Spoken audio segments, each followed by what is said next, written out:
Assalamualaikum students, hope you are fine. Today I'll discuss about your chapter number 2. Which short and long questions and MCQs are important and repeated in words. तो उनमें first one आ जाता है which one of these is not are characteristics of a hypothesis. तो इनमें से कौन सा ऐसा कैरेक्टर है जो कि हाइपोसिस का हिस्सा नहीं है।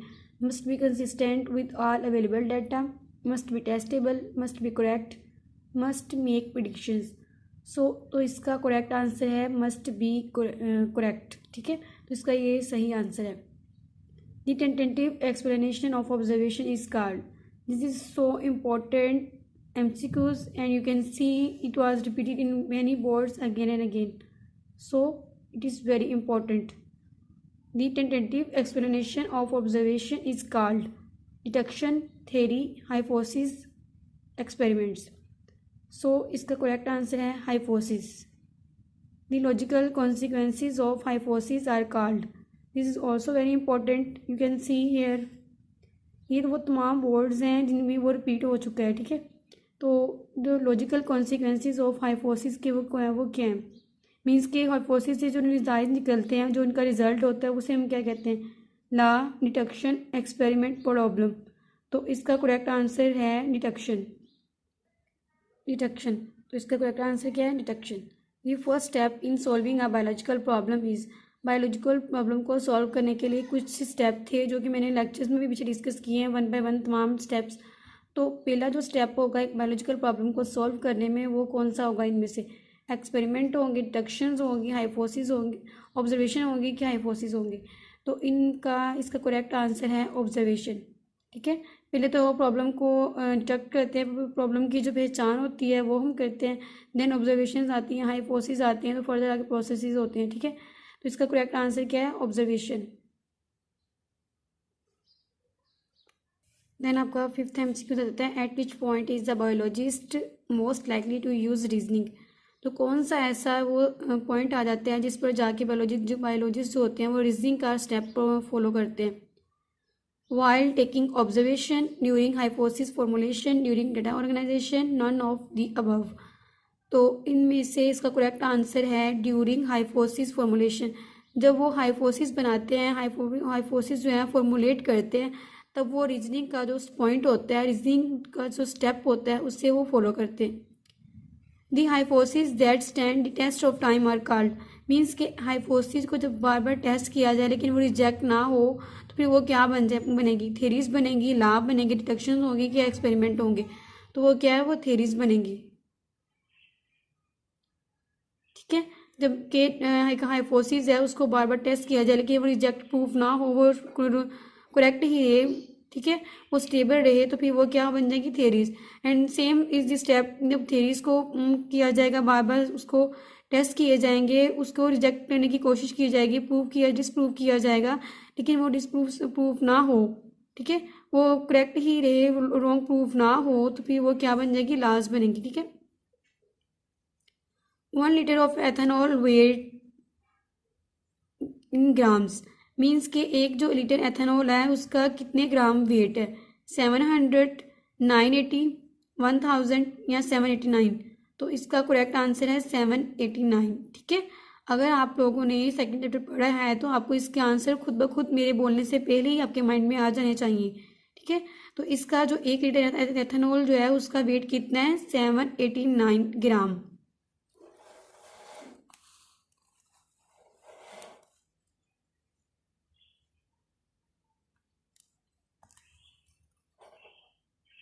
Then deductions are drawn from. मतलब डिडक्शंस कहाँ से बनी है, law, experiment, hypothesis, theory. Deductions को हम कहाँ से निकालते हैं, कौन सा स्टेप है जिसमें से बाद में हम डिडक्शंस निकालते हैं, लॉ में से निकालते हैं, एक्सपेरिमेंट्स में से निकालते हैं, हाइपोथेसिस में से, थ्योरीज में। तो ये जो है एक्सपेरिमेंट का प्रोसेस होता है, एक्सपेरिमेंट से सॉरी ये जो हाइपोथेसिस होंगे, हाइपोथेसिस से हम फिर नेक्स्ट में क्या है, डिडक्शंस निकालेंगे। ठीक है, next MCQ is in mosquito the Plasmodium multiplies in. Mosquitoes में जो प्लाज्मोडियम होगा वो उसके बॉडी के कौन से ऑर्गन में, कौन से पार्ट में जो है मल्टीप्लाई करेगा, माउथ में, स्टमक में, सेलिवरी ग्लैंड्स में, के इंटेस्टाइन में। तो correct answer is stomach. Stomach में जो है प्लाज्मोडियम जाएगा और वहाँ पे अपनी जो तादाद है अपनी क्वांटिटी में इंक्रीज होगा, वहाँ पे जाके मल्टीप्लाई होगा, ठीक है। नेक्स्ट है a scientific law or principle is then irrefutable. एक जो साइंटिफिक लॉ है और या प्रिंसिपल है उससे अगर बार बार टेस्ट किया जाए तो वो किससे क्यों इररिफ्यूटेबल होता है? हाइपोथेसिस और से, डिडक्शन से, एक्सपेरिमेंट से कि थ्योरी से? तो इसका करेक्ट आंसर है थ्योरी। यानी कि अगर थ्योरीज को बार बार उसका एक्सपेरिमेंट किया जाए उस पर, यानी कि उससे बार बार टेस्ट किया जाए लेकिन वो रिजेक्ट प्रूफ ना हो, डिसप्रूफ ना हो, तो फिर वो क्या बन जाएगी? लॉ बन जाएगी, साइंटिफिक लॉ या प्रिंसिपल, ठीक है। यानी कि जो साइंटिफिक लॉ और प्रिंसिपल क्या है? इररिफ्यूटेबल क्या है? थ्योरीज के। Then freezing point of water is, water का फ्रीजिंग पॉइंट क्या होता है? तो ये तो आपको जनरल नॉलेज के लिए वैसे भी पता होना चाहिए कि उसका वाटर का फ्रीजिंग पॉइंट क्या होता है। 100 degree centigrade, 37 degree centigrade, 0 degree centigrade की 98 डिग्री सेंटीग्रेड। तो 100 पे जाके जो वाटर क्या होता है? बॉईल होता है। और जो इसका फ्रीजिंग पॉइंट क्या है? 0 डिग्री सी। यानी कि इसका करेक्ट आंसर क्या है? 0 डिग्री सेंटीग्रेड। तो इस पे जाके वाटर जो है फ्रीज होना स्टार्ट होता है। Man always remained up, man जो है ऑलवेज हमेशा से क्या रहा है? मैं कि man always remained a chemist, biologist, geologist, scientist. तो करेक्ट आंसर इज बायोलॉजिस्ट। अब तो आपका सब्जेक्ट ऑब्जेक्टिव पार्ट मैंने क्लियर करवा दिया है। नेक्स्ट की जो है सब्जेक्टिव टाइप, यानी कि सब्जेक्टिव पार्ट में आपके कौन कौन से शॉर्ट क्वेश्चंस हैं और लॉन्ग क्वेश्चन जो है इंपॉर्टेंट है सेकंड चैप्टर में से। तो उसमें फर्स्ट पार्ट में से आपके 8 शॉर्ट क्वेश्चंस हैं, उनसे हमने 5 अटैम्प्ट करने हैं। तो उनमें फर्स्ट हम देख लेते हैं differentiate between theory and law. तो ये आप इधर से देख सकते हैं कि ये कितना इम्पोर्टेंट है और कितनी दफ़ा ये रिपीट हो चुका है। यानी कि ये जो मैं आपको क्वेश्चंस करवा रही हूँ ये 2014 से लेके 2020 तक जो भी क्वेश्चंस जो हैं बोर्ड्स में रिपीट हो चुके हैं तो वो मैं आपको इधर डिस्कस कर रही हूँ आपके साथ। तो उनमें फर्स्ट वन आता है differentiate between theory and law. तो ये बहुत बहुत बहुत इंपॉर्टेंट है। ये देखें आप इधर से कि कितनी दफ़ा ये रिपीट हो चुका है, तो ये आपने जो है अच्छे से करना है इसको। Quantitative observation are better in biological method how, यानी कि जो क्वांटिटेटिव ऑब्जर्वेशन थी और एक क्वालिटेटिव ऑब्जर्वेशन थी। ऑब्जर्वेशन के पॉइंट में जो बायोलॉजिकल प्रॉब्लम को सॉल्व करने के लिए मैंने डिस्कस किया था, तो उसमें क्वांटिटेटिव ऑब्जर्वेशन से बेटर कैसे हैं क्वालिटेटिव ऑब्जर्वेशन से। तो ये अपनी बुक खोलें, वहाँ पे देखें जाके तो आपको इजीली उसका आंसर जो है मिल जाएगा। What is meant by biological problem, biological problem से क्या मुराद है, मतलब क्या है ये, इससे क्या मतलब है बायोलॉजिकल प्रॉब्लम की। तो ये भी आप से सर्च करें तो आपको मिल जाएगा। Define observation, how many types of it are there, observation क्या और इसकी टाइप्स क्या हैं, तो ये भी आप सर्च कर लें। Write 2 examples of biological law, biological laws की कोई सी भी 2 एग्जाम्पल्स आपने बतानी है, जैसा कि हार्डे वेनबर्ग लॉ है और मेंडल्स लॉ ऑफ इनहेरिटेंस है। तो ये 2 एग्जाम्पल्स आप कर लीजिएगा। How a hypothesis formulate, hypothesis जो होती हैं वो कैसे बनती हैं, ठीक है।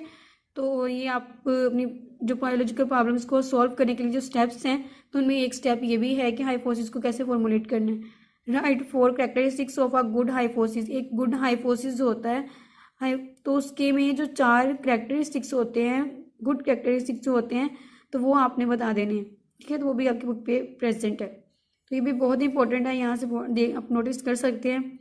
How the reporting of result is done, के रिजल्ट को कैसे रिपोर्ट करना है। तो ये भी बायोलॉजिकल प्रॉब्लम को सॉल्व करने के लिए जो स्टेप्स हैं तो उनमें जो है लास्ट स्टेप ये है कि रिजल्ट को अगर उन्होंने सब कुछ स्टेप फॉलो कर लिए हैं, रिजल्ट भी बना लिया है तो समराइजेशन भी कर लिया है रिजल्ट की, तो देन उन्होंने इसे रिपोर्ट कैसे करना है। तो ये आप इधर से अपनी बुक से ढूंढ के कर सकते हैं इजीली। देन का आपका जाता है सेकंड पार्ट शॉर्ट क्वेश्चंस का। Write the role of control group in experiment, experiment में कंट्रोल ग्रुप का क्या रोल है तो वो आपने बता देना है। अगर आपको आंसर में ढूंढने में या आपको आंसर नहीं मिल रहे, कोई डिफ़िकल्टी फेस करनी पड़ रही है तो आप मुझे कमेंट कर सकते हैं, मैं आपको उसके आंसर्स जो हैं क्वेश्चन के ईजिली बता दूँगी, ठीक है। Define ratio and proportion, ratio और प्रोपोर्शन में क्या डिफरेंस है तो आप उससे बता दें। रेशियो को डिफाइन कैसे करना है, प्रोपोर्शन को कैसे डिफाइन करना है, जस्ट आपने इधर डिफाइन करना है। अगर आपको वर्ड का पूछे तो फिर आपने उधर जो है एग्जाम्पल भी देनी होती है, ठीक है। तो ये भी जो रेशियो और प्रोपोर्शन को डिफाइन करना तो ये भी आप इधर से देख सकते हैं कि बहुत इंपॉर्टेंट है। What is meant bye bio informatics, bioinformatics से क्या मुराद है, तो ये भी अपने कर लेना है। डिफाइन डिडक्शंस और describe deductions, what are quantitative observation, give example, define scientific method, how biologist summarize the result. तो ये लास्ट जो स्टेप है बायोलॉजिकल प्रॉब्लम को सॉल्व करने का, तो उसमें जो सेकेंड लास्ट है, तो ये वो पॉइंट है, वो स्टेप है, तो वहाँ से आप उसका कर लीजिएगा। What are qualitative observation, give an example. ठीक है, वहाँ पे क्वांटिटेटिव किया था, यहाँ पे क्वालिटेटिव करना है, उसकी एक एग्जाम्पल आपने बता देनी है। ठीक है, नेक्स्ट है आपका शॉर्ट क्वेश्चंस का third part, what is meant bye productive theory. Productive theory से क्या मुराद है। ठीक है, तो ये आपने बता देना है। What is meant by data organization, what are theories, write down the importance of saliva for mosquito, what is difference between control and experimental group. तो ये भी आपको सारे आंसर्स जो हैं बुक पे मिल जाएंगे। मेरा अब इस बताने का जस्ट यही मकसद है कि आपको ये हिंट हो जाए कि आपने पेपर्स की तैयारी कैसे करनी है और कौन कौन से क्वेश्चन जो है किस टाइप के क्वेश्चन आपको आपकी बुक में से आ सकते हैं और कौन कौन से इंपॉर्टेंट हैं। ठीक है students, right down the name of main steps of biological method. Biological method को में जो बायोलॉजिकल प्रॉब्लम को सॉल्व करने के लिए जो आप स्टेप फॉलो करते हैं, तो उनके जस्ट आपने नेम 1 बाय 1 लिख देने हैं। Why belt appear when a mosquito bite, तो बेल्ट जो है क्यों अपेयर होती है जब मॉस्किटो बाइट करते हैं। ठीक है, तो ये भी आप इसका आंसर ढूंढिएगा, नहीं मिलेगा तो आप मुझे कमेंट कर सकते हैं। Why does female mosquito need blood of animal, तो फीमेल मॉस्किटो को एनिमल्स का ब्लड क्यों चाहिए होता है, ताकि वो अपने जो है एग्स की मैच्योरेशन कर सके। ठीक है, एग्स को मैच्योर करने के लिए अपने, तो वो उससे जो है एनिमल्स का ब्लड की नीड होती है। देन इसके लॉन्ग क्वेश्चंस की तरफ चले जाते हैं। तो लॉन्ग क्वेश्चन में आपने 3 लॉन्ग क्वेश्चंस आएंगे और हर को लॉन्ग क्वेश्चन का 2 पार्ट होंगे, उनमें से आपने 2 क्वेश्चंस जो है अटेम्प्ट करने हैं। First one other describe the steps involving in biological method taking malaria as an example. ठीक है, तो एक मलेरिया के को एक्सप्लेन करते हुए आपने उधर बायोलॉजिकल प्रॉब्लम में जो बायोलॉजिकल मेथड में जो बायोलॉजिकल प्रॉब्लम को सॉल्व करने के जो आप स्टेप फॉलो करते हो, वही स्टेप फॉलो करते हुए आपने मलेरिया को एक्सप्लेन करना है। ठीक है, justify mathematics as an integral part of biological method. Mathematics को आपने जस्टिफाई कर देना है बायोलॉजिकल मेथड में, उसका क्या रोल है। If a test show that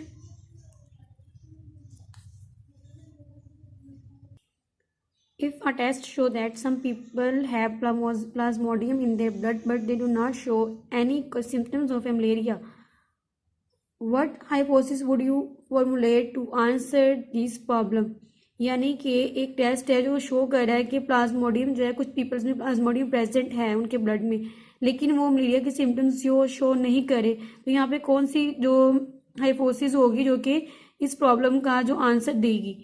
तो ये आपने बुक पे सर्च करेगा, इजीली आपको मिल जाएगा।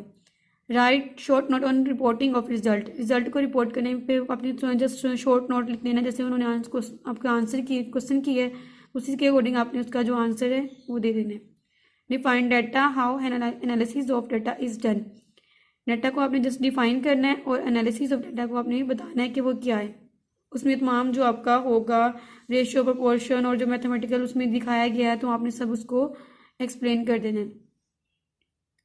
Explain briefly mathematics as integral part of scientific process, तो ये आपकी बुक के सेकेंड चैप्टर के लास्ट में मैथमेटिक्स से एक छोटा सा पॉइंट है, तो आपने वो भी इसको याद कर लेना है, इसका वो आंसर बन रहा है। ठीक है, तो आपने इसको याद कर लेना है अच्छे से। ओके स्टूडेंट्स, अल्लाह हाफ़िज़।